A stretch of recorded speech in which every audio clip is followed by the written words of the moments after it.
सुबह का वक्त था। मैं ऑफिस के लिए लेट हो रहा था। अक्सर मैं सुबह जल्दी तैयार हो जाता हूँ, लेकिन कल शाम ऑफिस का काम बहुत था, इसलिए देर रात तक जागना पड़ा। जागने की वजह से सुबह लेट उठा, इसलिए ऑफिस जाने में देरी होने लगी। मैंने बाथरूम में घुसते हुए पत्नी को आवाज़ लगाई कि वह मेरे कपड़े तैयार रखे।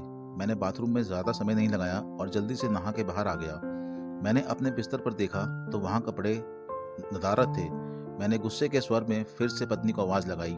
शायद वह किचन में थी, मेरे लिए खाना तैयार कर रही होगी, इसलिए उसको मेरी आवाज़ नहीं सुनाई पड़ी, या फिर कुकर की उठती तेज़ सीटों में मेरी आवाज़ दब गई होगी। इस बार मैंने गुस्से के साथ और तेज़ आवाज़ लगाई, लेकिन किचन से बड़ा प्यारा सा रिप्लाई आया, आई। मेरा गुस्सा अपने चरम पर था। मुझे ऑफिस के लिए लेट हो रहा था। मैं अंदर से पूरी तरह झल्लाया हुआ था। तभी पत्नी कमरे में आती है और वह सीधे अलमारी की तरफ बढ़ जाती है। मेरे मन में सवाल आया कि क्या उसने मेरी आवाज़ को सुना था या फिर सुनकर अनसुना कर दिया था। फिलहाल जो कुछ भी हो, वह मेरी तरफ देखते हुए कपड़े बिस्तर पर रख देती है और वहां से जाने को होती है। अचानक से वह वापस आती है और मुझसे बोली, अगर मैं तुम्हें किसी के साथ डिनर व फिल्म देखने के लिए बाहर जाने को कहूँ तो तुम क्या कहोगे? उसके पूछने का अंदाज थोड़ा अलग था। मैं समझ नहीं पा रहा था कि आखिर वह किसकी बात कर रही है और क्यों। शायद मैं जवाब देने के लिए तैयार था। मैं बोला, मैं समझूंगा कि अब तुम मुझसे प्यार नहीं करती। शायद उसने गुस्से अथवा प्यार से मेरी तरफ देखा, लेकिन फिर अगले ही पल अपने होठों पर हल्की सी आती हुई मुस्कान को दबाते हुए बोली, मैं आपसे प्यार करती हूँ, लेकिन वह औरत भी आपसे बेपनाह प्यार करती है, शायद मुझसे भी ज़्यादा, और आपके साथ कुछ समय बिताना चाहती है। मुझे पत्नी के मुंह से इस सवाल की उम्मीद नहीं थी। मेरे मन में एक सेकंड में हजारों सवाल ऊपर नीचे होने लगे। आखिर किस औरत की बात कर रही है और किससे मिलवाना चाहती है? ऐसे हजारों सवालों के साथ मेरा मन मुझे घेर रहा था। आखिर मैंने पूछ ही लिया कि किसकी बात कर रही हो। पत्नी के बिना कुछ बोले एक तस्वीर की तरफ इशारा कर दिया। वह तस्वीर मेरी माँ की थी, जो मुझसे दूर रहती थी, जिसने कई महीनों से मैं मिला नहीं था। शायद काम की वजह से मैंने उन्हें फ़ोन भी नहीं किया था। मैं अपनी व्यवस्था के कारण उन्हें समय भी नहीं दे पा रहा था। मैंने पत्नी की तरफ देखा। पत्नी ने मुस्कुराहट के साथ मेरा मोबाइल मुझे थमा दिया। मैंने माँ को फ़ोन किया और उनसे रात पर खाना खाने और साथ में फिल्म देखने के लिए कहा। माँ ने मेरी आवाज़ सुनकर खामोश हो गई। शायद करुण स्वर था। तुम ठीक तो हो ना? तुम दोनों के बीच कोई परेशानी तो नहीं? माँ ने पूछा। उनके लिए मेरा एकाएक इस तरह फ़ोन करना शायद किसी परेशानी का संकेत था। नहीं, कोई परेशानी नहीं, बस मैंने सोचा कि आपके साथ बाहर जाकर एक सुखद एहसास होगा। मैंने जवाब दिया। कहा, बस हम दोनों ही चलेंगे। उन्होंने इस बारे में एक पल के लिए सोचा और फिर कहा, ठीक है। शुक्रवार की शाम को जब मैं उनके घर पहुंचा तो वह मेरा इंतजार कर रही थी।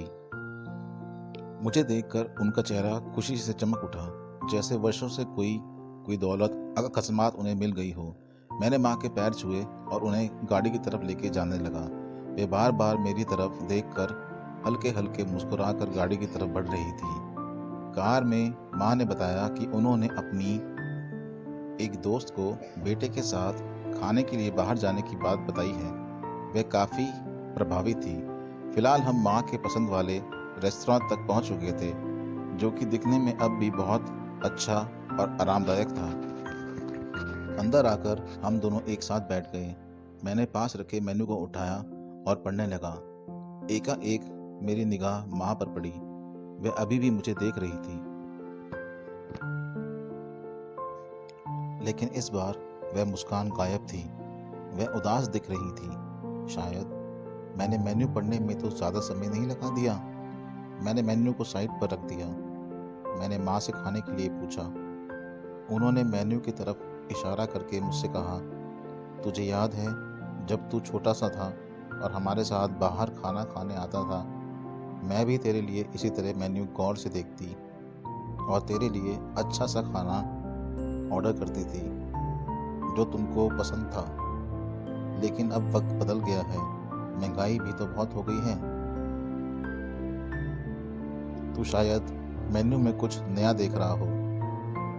माँ का जवाब सुनकर मेरी आंखों से आंसू निकलने लगे थे, लेकिन मैंने खुद को संभाला और कहा, माँ, इस बार मैं आपके लिए मेन्यू पढ़ना चाहता हूँ।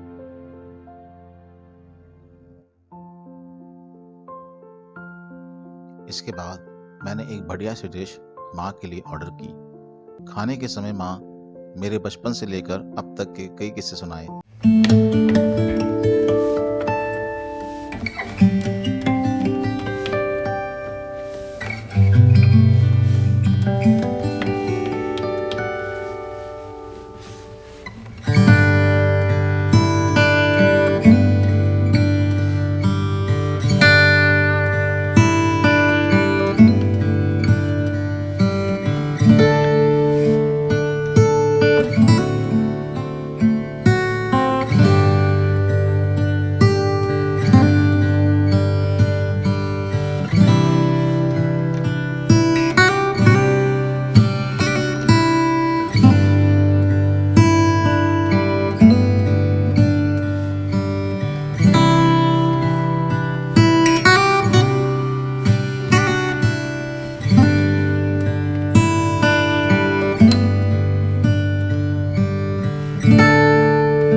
पेमेंट की रसीद थी।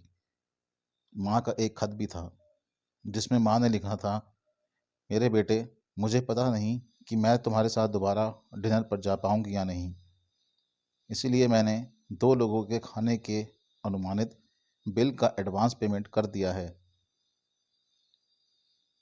अगर मैं नहीं जा पाऊँ तो तुम अपनी पत्नी के साथ भोजन करने ज़रूर जाना। उस रात तुमने कहा था ना कि क्या फ़र्क पड़ता है, मुझ जैसी अकेली रहने वाली बूढ़ी औरत को फ़र्क पड़ता है। तुम नहीं जानते, उस रात तुम्हारे साथ बीता हर पल मेरे जीवन के सबसे बेहतरीन समय में से एक था। भगवान तुम्हें सदा खुश रखे। तुम्हारी माँ। इंसान को दुख अपनों को खोने के बाद होता है।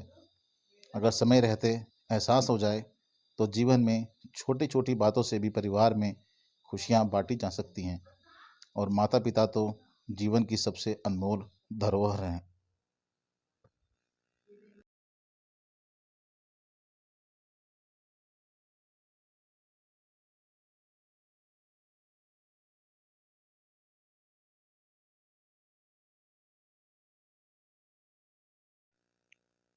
दोस्तों, यह थी एक जिम्मेदार पत्नी की कहानी जिसने सही समय पर अपने पति को याद दिलाया कि उसकी एक माँ भी है, क्योंकि पति तो काम की व्यवस्था के कारण भूल ही चुका था कि उसकी माँ भी है। उम्मीद करते हैं दोस्तों, आप भी अपने बिजी शेड्यूल में से थोड़ा सा समय अपने प्यार करने वालों के लिए ज़रूर निकालेंगे, और ख़ास तौर से अपने माँ बाप के लिए, क्योंकि माँ बाप से बड़ा इस दुनिया में कोई नहीं होता। और इस बात का एहसास हमें तब होता है जब वो हमें छोड़ के चले जाते हैं। उम्मीद करते हैं आपको आज की कहानी पसंद आई होगी। कहानी पसंद आई हो तो प्लीज़ लाइक कर दें, शेयर करें और हमारे चैनल को सब्सक्राइब कर लें। Thank you.